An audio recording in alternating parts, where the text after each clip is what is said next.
सभी को नमस्कार। स्वागत है आपका गवर्नमेंट एग्जाम प्रिपरेशन चैनल में। जो चैप्टर नंबर 12 है, ठीक है, नवजात की देखभाल, स्तनपान के तरीके, कुपोषण एवं पूरक पोषण, ठीक है, यानी कि care of newborn, lactation, problems of मल न्यूट्रिशन एंड सप्लीमेंट न्यूट्रिशन का जो चैप्टर का थ्योरी पार्ट खत्म हो चुका है। एक पार्ट जो है क्वेश्चन आंसर का भी खत्म हो चुका है। आज लास्ट पार्ट है। इस पार्ट को ख़त्म होने के बाद जो है हम लोग अपने 70% जो है सिलेबस को कवर कर लेंगे। 20 क्वेश्चन दूर हैं बस जो है इस बुक के हिसाब से, जो नहीं तो हम लोग 70% क्वेश्चन 70% जो है सिलेबस कवर कर चुके हैं, ठीक है। चलिए तो शुरू करते हैं प्रश्नों को, और ध्यान रखिएगा रिवीजन में मैं ला रहा हूँ घटना चक्र के जितने सारे प्रश्न हैं उनको ला रहा हूँ, तो उसको भी देखते चलिएगा। दोनों बुक बहुत अच्छी हैं। सबसे बड़ी बात है कि दोनों पब्लिकेशन इस समय एकदम कहते हैं ना कि ट्रेंडिंग स्टार, तो ट्रेंडिंग स्टार की तरह चल रहे हैं, तो इनको जो है लेके चल रहे हैं, और एकदम कोई भी क्वेश्चन और कोई भी टॉपिक बचेगा नहीं, एकदम जो है सही तरीके से हम लोग हैंडल करने वाले हैं सारी चीज़ों को, ठीक है। चलिए शुरू करते हैं आज का सेशन। तो देखिए, रेशेदार पदार्थ एवं अनाज आदि को पचाने में सहायक अमाइलेज नामक पदार्थ बच्चे में किस आयु में बनना शुरू हो जाता है, ठीक है। मतलब जो एमाइलेज होता है जो कि रेशेदार चीज़ों को पचाता है, वो कब जो है बनना शुरू हो जाता है बच्चे में? तो 4 माह के बाद, यानी कि 4 महीने बाद, 5 महीने बाद, 7वें महीने बाद या 9वें महीने बाद, ठीक है। तो इसका उत्तर हो जाएगा सी, यानी कि 7वें महीने बाद। 7वें माह से बच्चे के अंदर जो है एमाइलेज नामक पदार्थ जो है बनना शुरू हो जाता है, जो रेशेदार पदार्थ या अनाज आदि को पचाने में सहायक होता है, ठीक है। तो डॉक्टर्स देखिए इसीलिए कहते हैं डॉक्टर्स कि भाई 6 महीने तक जो है माँ के दूध पर आश्रित रखना है, या माँ का दूध सही से नहीं बन रहा है तो दूध वाले प्रोडक्ट पे बकरी का दूध जो है छाली निकाल के चीनी मिला के हल्का सा पिलाना चाहिए, सबसे बेस्ट होता है। नहीं है तो गाय का दूध पानी मिला के पिलाना चाहिए। तो कहने का मतलब ये है कि अमाइलेज जो है 7 महीने से बनना शुरू हो रहा है, तो 6 महीने के पहले अगर कुछ खिलाते हैं बच्चे को, जब एमाइलेज ही नहीं बन रहा है तो पचेगा कैसे, ठीक है। तो ये सब ध्यान रखना है। जूस पानी कुछ भी नहीं पिलाना है। सब में जो है क्या होता है, रेशा होता है, मतलब कि जो है फाइबर होता है, ठीक है। चलिए आगे बढ़ते हैं। तो 7वें महीने से जो है माइलेज बनना शुरू रहता है बच्चे में। अगले प्रश्न पे आते हैं, क्वेश्चन संख्या 22 पे, ठीक है। चलिए देखिए 22 क्या है, जन्म के समय एवं स्वस्थ बच्चे का वजन एक एवं लंबाई क्रमशः कितनी होनी चाहिए? देखिए एक स्वस्थ बच्चे की बात हो रही है। जब भी स्वस्थ बच्चे की बात हो रही है तो औसत की बात की जाती है, बहुत मोटे तगड़े बहुत लंबे की बात नहीं की जाती है, ठीक है, ध्यान रखिएगा। तो 2 kilogram 20 inch, 2 kilogram 25 inch, 2.5 kilogram 25 inch, 3 kilogram 20 inch. तो इसका उत्तर हो जाएगा डी, यानी कि 3 किलोग्राम 20 इंच का जो होता है जन्म के समय जो स्वस्थ बच्चा होता है उसका वजन और लंबाई 3 किलोग्राम और 20 इंच होना चाहिए। चलिए डिटेल में पढ़ लेते हैं। देखिए हमारे देश में एक स्वस्थ शिशु का वजन प्रायः 2.5 किलोग्राम से 3.5 किलोग्राम तक होता है, ठीक है। 2.5 से 3.5 किलोग्राम तक होता है। आयु के अनुसार बच्चे की उम्र है, ये वजन है, ये लंबाई है। जन्म के समय जो है 3 किलोग्राम और 20 इंच होना चाहिए। 6 माह में जो है 6 किलोग्राम और 25 इंच होना चाहिए। 1 साल में जो है 9 किलोग्राम और 30 इंच होना चाहिए। 2 साल में जो है 12 किलोग्राम और 35 इंच होना चाहिए। ये एक स्वस्थ बच्चे की वजन और लंबाई की बात हो रही है, इस बात को ध्यान में रखना है आपको। आगे बढ़ते हैं, क्वेश्चन संख्या 23 पर आते हैं, ठीक है। चलिए, शिशु को स्तनपान कराने के पद में कौन शामिल नहीं है? पद मतलब होता है कि तरीका, ठीक है, तरीके की बात हो रही है। तो लेड बेड पद, क्रॉस कैडल पद, बाली बाल पद, साइड लाइंग पद। देखिए ये बुक में सारे पद नहीं दिए हुए हैं, लेकिन हम सब दिखा देंगे, आपको घबराने की ज़रूरत नहीं है, ये कोर्स में है लेकिन, ठीक है। तो आप घबराइए मत। ये इसमें से कौन सा जो है पद नहीं है, पिलाने का तरीका नहीं है, इसी बात हो रही है। तो ये इसमें सी नहीं है, बालीबाल पद नहीं है। बाकी लेड बैक पद ये भी है, क्रॉस कैडल पद ये भी है, और साइड लाइंग पद ये भी है, ठीक है। तो देखिए जो स्तनपान कराने के 4 महत्वपूर्ण पद, लेड बैक पद, क्रॉस कैडल पद, फुटबॉल पद और साइड लाइंग पद है। फुटबॉल पद में बच्चे को पीठ के बाँह के साथ रखकर पीठ को बाह के साथ रखकर हाथ और कलाई से जो है बच्चे की गर्दन, पीठ और कंधों के सहारा दिया जाता है। समझ में उतना नहीं आएगा क्योंकि भाई देखने में और जो है पढ़ के समझने में अंतर होता है। चलिए जो है सारे पद को देख लेते हैं कैसे कैसे पद हैं। चलिए ठीक है, चित्र के माध्यम से। अब देखिए आपके सामने जो है ये पद दिए हुए हैं, तो ये है कैडल पद, कैडल पोजीशन। ठीक है, कैडल पोजीशन मतलब कि इसको बाह का पोजीशन देखिए कि बाह माँ जो है बच्चे को किस तरह से पोजीशन बना के रखी हुई है। ठीक है, इस बाह पे ध्यान देना है आपको। अब ये है क्रॉस कैडल पोजीशन। क्या है? Cross cattle position. इसमें ये वाला बाह जो है यहाँ मूव करके चला गया और ये बाह जो है पीछे चला गया, तो ये क्रॉस कैडल हो गया। ठीक है, अब फुटबॉल पोजीशन है। फुटबॉल पोजीशन देखिए उसमें क्या है कि एक ही बाह के सहारे जो है बच्चे को रखा गया है। अब देखिए आप उस लैंग्वेज को इतना भी पढ़ लेती हैं, अगर इस पोजीशन को आप नहीं देखती कि फुटबॉल पोजीशन क्या होता है तो आपको समझ में बड़ा मुश्किल से आता है। एक ही बाह को जो है पीठ के सहारा भी दिया गया है और उस तरह से पोजीशन भी बनाया गया है, तो यह फुटबॉल होल्ड पोजीशन है। ठीक है, चलिए अगले दो और पद हैं उनको देख लेते हैं। बेहद आसान पद हैं। ठीक है, तो अगले दो पद कौन कौन से हैं देख लेते हैं। अब देखिए जो अगले दो पद हैं वो हैं लेड बैक पोजीशन, मतलब कि पीठ के बल लेट के बच्चे को पिलाना। देखिए पीठ के बल की जो लेट के माँ जो है बच्चे को पिला रही है। और दूसरा है साइड लेइंग पोजीशन, मतलब कि माँ जो है करवट की तरफ बदल के जो है बच्चे को अपना जो है दूध पिलाने की कोशिश कर रही है, पिला रही है, कहने का मतलब है। तो ये 5 पोजीशन आपको दिख रहे हैं सामने से। किताब में मुख्य 4 दिया हुआ है, 5 है इसमें। ठीक है, बस आपको पोजीशन में ध्यान रखना है। कार्डल, क्रॉस कार्डल क्या पोजीशन क्या होता है, फुटबॉल पोजीशन क्या होता है, लेड बैक पोजीशन क्या होता है और साइड लेइंग पोजीशन क्या होता है। ठीक है, चलिए आगे बढ़ते हैं। क्वेश्चन संख्या 24 पे आते हैं। गर्भनाल या नाड़ू को देखभाल का सही तरीका क्या है? ठीक है, जो गर्भनाल होता है जब बच्चा जन्म लेता है उसके बाद जो है कट कर दिया जाता है, उसके बाद जो है मतलब कि उसको बांध दिया जाता है, जिससे बच्चा जो है जिस गर्भनाल की सहायता से बच्चा जो है पेट में माँ से जो है आहार लेता है, ऑक्सीजन लेता है। तो उसकी बात हो रही है, तो उसका देखभाल कैसे करना चाहिए बच्चे को जब जन्म हो जाता है उसकी बात की बात हो रही है। तो गर्भनाल को सूखा रखें, गर्भनाल या नारियल का तेल लगाना चाहिए, गर्भनाल पर बेबी या केयर पाउडर लगाना चाहिए, गर्भनाल को लंगोट या डायपर के अंदर रखना चाहिए। ठीक है, तो ध्यान रखिएगा, इसका उत्तर ये हो जाएगा कि गर्भनाल यानी कि नाड़ू को साफ सुथरा और सूखा रखना चाहिए। ठीक है, उस पर किसी प्रकार का तेल, पाउडर या अन्य कोई पदार्थ नहीं लगाना चाहिए। ठीक है, लंगोट या डायपर पर पहनाते समय गर्भनाल को बाहर रखना चाहिए। क्यों? बड़ा सेंसिटिव पोजीशन होता है, इधर उधर हो जाएगा तो पकने के चांस होते हैं, पक भी जाता है। अगर स्थिति ज़्यादा पक जाए और जल्दी सही ना हो तो जो है डॉक्टर से संपर्क करना चाहिए। ठीक है, इस बात को ध्यान रखना है।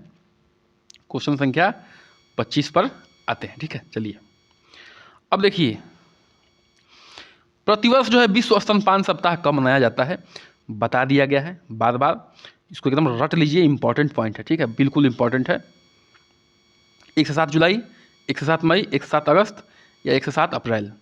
तो उसका उत्तर हो जाएगा सी, यानी कि स्तनपान से संबंधित विषयों पर जागरूकता बढ़ाने के लिए प्रतिवर्ष जो है 1 से 7 अगस्त को world alliance for breast feeding action, इसका फुल फॉर्म भी इम्पॉर्टेंट है। ठीक है, full form is very very important. ठीक, तो WABA world alliance for breast feeding action द्वारा विश्व स्तनपान समारोह आयोजित किया जाता है। कब? 1 से 7 अगस्त तक। और इसी को जो है प्रतिवर्ष स्तनपान सप्ताह जो है मनाया जाता है 1 से 7 अगस्त तक को। ठीक है, आगे बढ़ते हैं। क्वेश्चन संख्या 26 पर आते हैं। देखिए शिशु से जुड़ा गर्भनाल सामान्यतः कितने दिनों में सूखकर गिर जाता है? ध्यान रखिएगा, जब भी बच्चा पैदा होता है उसको जो है गर्भनाल को बांध दिया जाता है और उसके बाद जो है अपने आप सूख के वो गिर जाता है। ठीक है, उससे छेड़खानी नहीं करनी होती है, बहुत बचा के रखना होता है, बहुत ही सेंसिटिव पोजीशन होता है 14-15 दिन तक। ठीक है, तो ध्यान रखना है। तो कब तक सूख के गिर जाता है? 5 से 10 दिन तक, 10 से 14 दिन तक, 20 से 25 दिन तक या 30 से 40 दिन तक। उसका उत्तर हो जाएगा बी, यानी कि 10 से 14 दिन तक। तो शिशु से जुड़ा जो गर्भनाल है सामान्यतः 10 से 14 दिन में सूखकर गिर जाता है। ठीक है, और सूखकर गिरने के बाद भी थोड़ा सा क्या किया जाता है, क्योंकि जो है अभी भी वो मामला जो है पकने के चांस बन जाते हैं। ठीक है, तो उसको थोड़ा सा ध्यान रखा जाता है।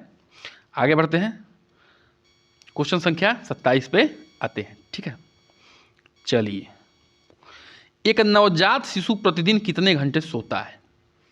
सब कुछ जो है कोर्स में हो चुका है, बस आपको एक तरह से याद दिलाया जा रहा है, रिवीजन कराया जा रहा है और इसको जो है ढंग से पढ़ लीजिए। ठीक है, 6 से 8 घंटा, 10 से 12 घंटा, 7 से 12 घंटा, 7 से 12 घंटा या 15 से 20 घंटा।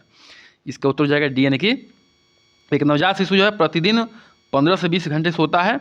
ये नींद जो है छोटे छोटे अंतराल में होती है, लगातार नहीं सोता है। मैं बताया था कि जो है जब उसको भूख लगेगी जग जाएगा, पी के फिर सो जाएगा, फिर भूख लगेगी फिर सो जाएगा, लैट्रिन करेगा, ठंडा लगेगा फिर जग जाएगा, फिर ऐसे इस तरह से जो है उसका नींद जो है, या पेशाब करेगा जग जाएगा, या जग जाएगी जो भी बच्चा है। तो कहने का मतलब है कि वो अपने हिसाब से जो है जगता उठता है, लेकिन 15 से 20 घंटे तक जो है उसकी नींद होती है। नेक्स्ट प्रश्न पे आते हैं, क्वेश्चन संख्या 28 पे आते हैं। ठीक है, चलिए। एक नवजात शिशु के हृदय की गति कितनी होनी चाहिए? इंपॉर्टेंट है। ठीक है, खाली मुख्य सेविका के लिए नहीं, अन्य एग्जाम में भी कई बार ऐसा प्रश्न पूछा गया है। 120 से 140 प्रति मिनट, 60 से 100 मिनट, 40 से 80 मिनट प्रति मिनट, या 90 से 160 प्रति मिनट। ठीक है, इसका उत्तर हो जाएगा ए, यानी कि 120 से 140 प्रति मिनट।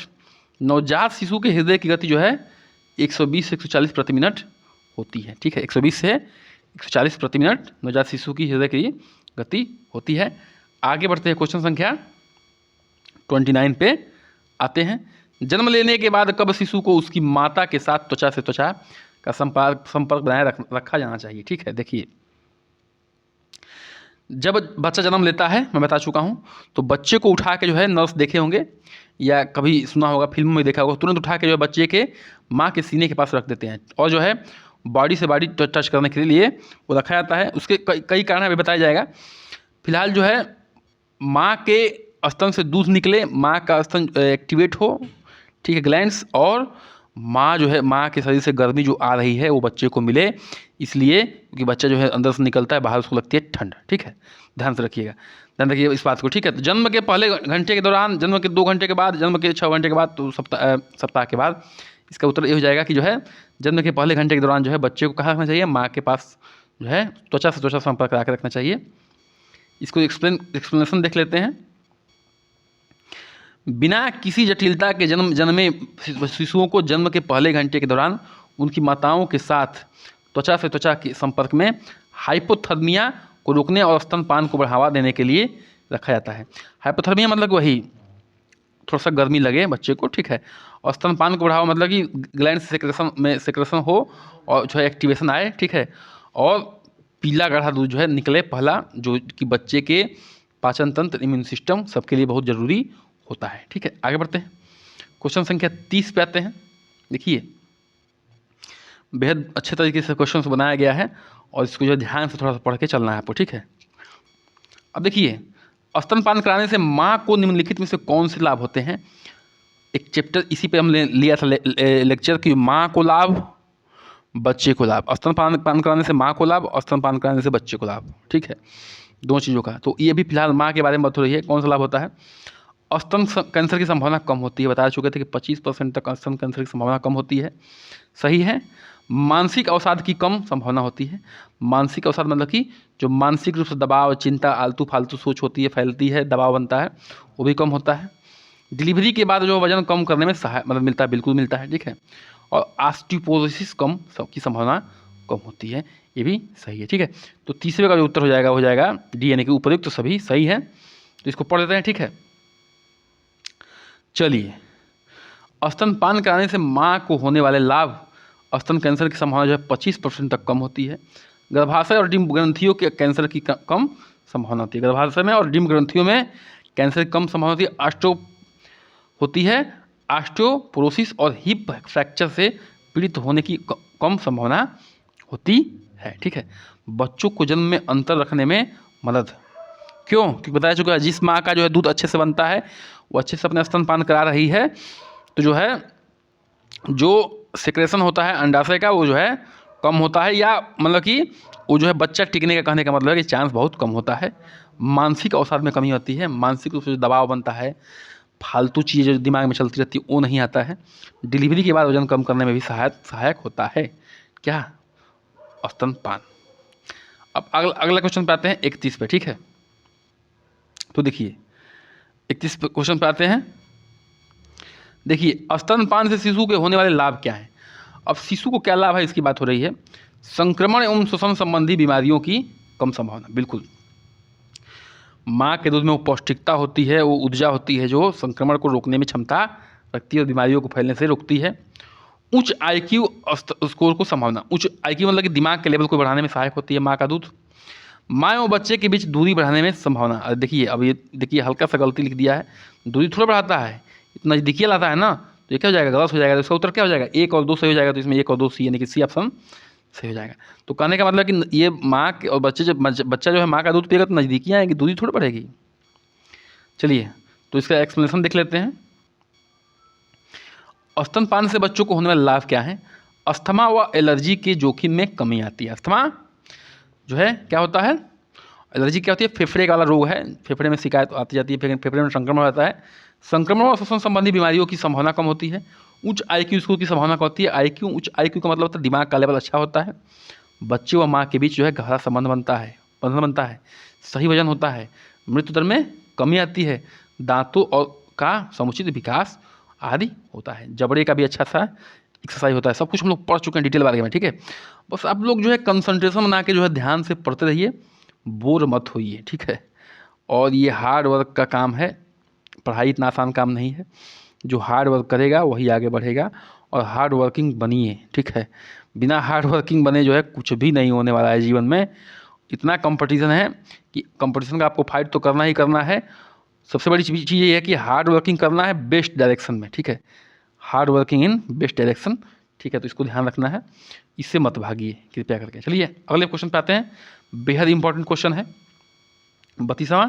इसका फुल फॉर्म भी याद कर लीजिएगा, ठीक है। माँ का पूर्ण स्नेह जो है, माँ का फुल फॉर्म है मदर्स एब्सोल्यूट अफेक्शन। कार्यक्रम किस मंत्रालय द्वारा प्रारंभ किया गया। बार बार दबाव देकर मैंने बताया था कि जो है इसको ये इंपॉर्टेंट है। माँ का फुल फॉर्म भी याद है, इंपॉर्टेंट याद कर लीजिएगा, और किस मंत्रालय द्वारा शुरू किया गया था और कब शुरू किया गया था ये भी याद करना है, जरूरी है, ठीक है। तो स्वास्थ्य एवं परिवार कल्याण मंत्रालय द्वारा कि सामाजिक न्याय एवं अधिकारिता मंत्रालय द्वारा कि महिला एवं बाल विकास मंत्रालय द्वारा कि इनमें से कोई नहीं। तो इसका उत्तर हो जाएगा ए, यानी कि स्वास्थ्य और परिवार कल्याण मंत्रालय द्वारा जो है शुरू किया गया माँ को, यानी कि मदर एब्सोल्यूट अफेक्शन को। तो देख लीजिए, माँ का पूर्ण स्नेह जो है माँ कार्यक्रम 5 अगस्त 2016 को स्वास्थ्य एवं परिवार कल्याण मंत्रालय द्वारा स्तनपान को बढ़ावा देने के लिए प्रारंभ किया गया। अब स्तनपान को बढ़ावा देना जरूरी क्यों है, ठीक है।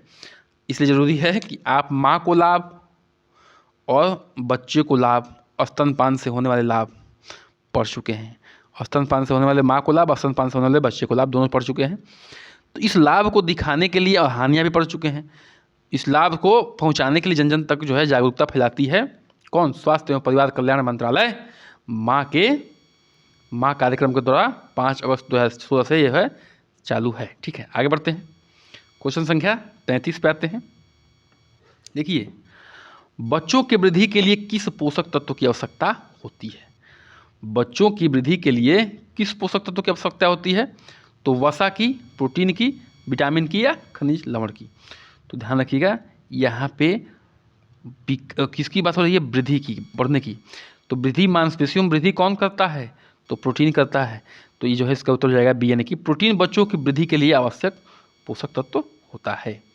आगे बढ़ते हैं, क्वेश्चन संख्या 34 पे आते हैं। देखिए, विटामिन डी की कमी से बच्चों में कौन सा रोग हो जाता है। बहुत ही इम्पॉर्टेंट क्या कहेंगे, बहुत ही आसान प्रश्न है, बार बार आता है ऐसा प्रश्न, और इसको गलती नहीं होनी चाहिए, इसको जो सपने में भी याद आना चाहिए, ठीक है। विकेट्स है, बेरी बेरी है, रतौंधी है और उसका भी। तो जो है विटामिन डी की कमी से कौन सा रोग होता है, तो ए, यानी कि रिकेट्स होता है। विटामिन डी की कमी से जो बच्चों में रिकेट्स नामक बीमारी होता है। हड्डी जो है धनुष के आकार बन जाती है। चित्र दिखा के बिल्कुल बेहद अच्छे तरीके से बताया जा चुका है, ये इस चैप्टर में नहीं, बहुत पिछले चैप्टर में, ठीक है। 35 पे आते हैं, क्वेश्चन संख्या, कुपोषित बच्चे के लक्षण क्या है बताइए, ठीक है। देखिए, कुपोषित बच्चों के लक्षण पूछ सकता है, ठीक है, और ये बेहद ज़रूरी है कि आप इसको ध्यान से पढ़ लीजिए। पीली एवं शुष्क त्वचा, पीली मतलब कि पीलापन रहेगा त्वचा में, और शुष्क मतलब कि सूखापन रहेगा, कमज़ोर हड्डियाँ रहेंगी उसकी, चिड़चिड़ापन रहेगा, दुबलापन रहेगा, ठीक है, पतला सा दिखेगा एकदम। तो कहने का मतलब कुपोषित बच्चे के लक्षण है, तो इसका उत्तर सभी सही हैं, तो 1 2 3 4 सभी सही हैं, तो उसका ऊपर डी हो जाएगा, ठीक है। तो ऐसा एक्सप्लेनेशन भी पढ़ लेते हैं इसमें। कुपोषित बच्चों के लक्षण जो है दुबलापन, पेट निकला हुआ, दुबलापन होता है, पेट निकला हुआ, ठीक है, पीली और शुष्क त्वचा, कमज़ोर हड्डियाँ, मसूड़ों से खून आना, सूजी हुई जीभ और चिड़चिड़ापन रहता है, ठीक है। चलिए क्वेश्चन संख्या 36 पर आते हैं। बच्चों के हड्डियों और दांतों के निर्माण में मदद करता है। हड्डियों और दांतों के निर्माण में मदद करता है, बार बार बताए हैं, सोडियम, आयरन, पोटेशियम, कैल्शियम। तो इसका उत्तर हो जाएगा डी यानी कि कैल्शियम। कैल्शियम जो है बच्चों के हड्डियों में और दांतों में के निर्माण में क्या करता है, बहुत मदद करता है। तो कैल्शियम बच्चों के हड्डियों और दांतों के निर्माण में मदद करता है। आगे बढ़ते हैं, क्वेश्चन संख्या 37 पर आते हैं। बच्चों के घाव को भरने में क्या सहायक होता है, कौन सा विटामिन सहायक होता है बताइए। तो vitamin C, vitamin A, vitamin D या विटामिन बी। इसका उत्तर हो जाएगा ए यानी कि विटामिन सी। तो विटामिन सी जो है घाव भरने में सहायक होता है। इसकी जो है कमी से स्कर्वी नामक रोग होता है। स्कर्वी नामक रोग किसका होता है, मसूड़ों को आता है, ध्यान रखिएगा। चलिए ठीक है, इस सब हमारे जो भी हमने लेक्चर ली हैं पूरा शुरू से लेकर अंत तक सब कुछ जो है बहुत बेहद आसान लग रहा होगा, ठीक है। और मैं बार बार कहता हूँ कि आप 2-3 बार वीडियो देख लीजिए, एक दो बार पहली बार देखते ही नोट्स बनाइए जो आपके हल्का से जो भी लग रहा है, ठीक है, मतलब कि वो लग रहा है कि थोड़ा सा ये कठिन चीज़ है, ठीक है ना, जो उसके जो नोट्स जो है अपने हिसाब से 60 पॉइंट में लिख लीजिए। बच्चे के जीवन के पहले 6 महीने में से उसे सभी पोषक तत्व प्राप्त होते हैं। किससे? 6 महीने में सभी पोषक तत्व प्राप्त होते हैं। किसके दूध से प्राप्त होते हैं? भैंस के दूध से, कि गाय के दूध से, कि ये बैल के फल से, कि माँ के दूध से? सिंपल सी बात है, डी यानी कि माँ के दूध से। क्योंकि जो आदमी का बच्चा है, मतलब इंसान का जो बच्चा है वो इंसान के दूध से पौष्टिकता मिलेगी, क्योंकि प्रकृति ने वैसा बनाया है, ठीक है। तो ये ध्यान रखिएगा, बच्चे के जीवन काल में पहले 6 माह से उसे सभी पोषक तत्व माँ के दूध से प्राप्त होते हैं। अगले क्वेश्चन पे आते हैं 39 पे। अब देखिए, प्रोटीन की कमी से जो है बच्चों में कौन सा होने वाला रोग है? तो स्कर्वी है, बेरी है, स्किट्स है या क्वाशीकोर है? तो देखिए इसका उत्तर हो जाएगा डी यानी कि क्वाशीकोर। माने प्रोटीन की कमी से कौन सा रोग होता है? क्वाशीकोर होता है, नामक रोग होता है। स्कर्वी जो है विटामिन सी की कमी से होता है, इस सी की कमी से होता है। बेरी जो है विटामिन बी की कमी से होता है, और रिकेट्स जो है विटामिन डी की कमी से होता है। तो और क्वाशीकोर जो है किसकी कमी से होता है? प्रोटीन की कमी से होता है। ये ध्यान रखना है आपको। कृपया करके भाइयों चैनल को सब्सक्राइब कर दीजिए, लाइक करिए, शेयर करिए, कमेंट करिए, ठीक है। और बताते रहिए कैसा सेशन लग रहा है। एकदम जी जान से लगे हुए हैं और लगे रहेंगे, छोड़ेंगे नहीं, ठीक है। और मतलब कि निकालना है सारे बहनों को एग्जाम, ठीक है। जो भी हमारे साथ जुड़े हुए हैं भाई, अब हमारे साथ जुड़े हैं तो हम ही जानते हैं कि हम लोग कितना मेहनत कर रहे हैं, बाकी को तो पता नहीं। तो हमें जो है एग्ज़ाम निकालना है, ठीक है, कैसे भी निकालना है, और बस मेहनत करिए आप, ठीक है। जो बताया जाए उस पर लगे रहिए, ठीक है। लंबे समय तक प्रोटीन और ऊर्जा दोनों की कमी से कौन सा रोग हो जाता है? लंबे समय तक देखिए रखिएगा, प्रोटीन और ऊर्जा, खाली प्रोटीन की कमी से क्वाशीकोर, और प्रोटीन और ऊर्जा की कमी से जो है कौन सा रोग होता है? तो उसका उत्तर हो जाएगा सी यानी कि मारास्मस। क्वाशीकोर जो है खाली प्रोटीन की कमी से होता है, लेकिन ऊर्जा और प्रोटीन की कमी से होता है मारास्मस। रिकेट्स नहीं होता है, रिकेट्स होता है विटामिन डी की कमी से, बेरी विटामिन बी की कमी से होता है, और जो है प्रोटीन और ऊर्जा की कमी से होता है आपका मारास्मस। तो इस तरह से जो है आज का सेशन करते हैं समाप्त। कृपया करके चैनल को सब्सक्राइब, लाइक, शेयर, बने रहिए हमारे साथ। नमस्कार।